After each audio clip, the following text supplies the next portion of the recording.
Հարևան թշնամիները օր ու գիշեր ռազմատենչ հայտարարություններ են անում, մեր կուզենք ավել են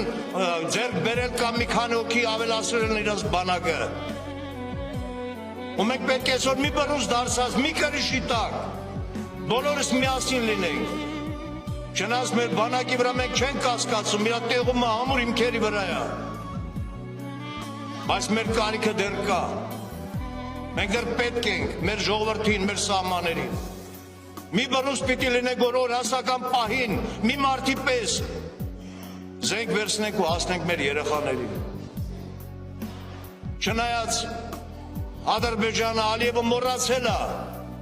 որ այն ժամանակ ինքը ուներ տանկ ու ավտոմատ, մենք հրացան ունեինք։ Բոլորդ էլ հիշում եք, մենք իրանց դեմ կռվել ենք իրանց զենքերով, այսօր մեր գուատ ավել են ունեցել, մի քանի հոգի ավելացրել, մտածում են արդեն իրանք եկան հզոր են, ոչ։ Մենք ունենք ոգի, մենք ունենք խնդիր, մենք ունենք մեր տարածքները հետ բերելու խնդիր։ Ես միշտ այս օրինակն եմ բերում։ Կատվին ասմա, ինչքան էլ առյուծի փոստ հագցնես, մորթի հագցնես, շուն տենալուց պտի փախնի, քանի որ սիրտը հոգին կատվի է։ Այսօր այդ նույն կատուն էլ մնացել է։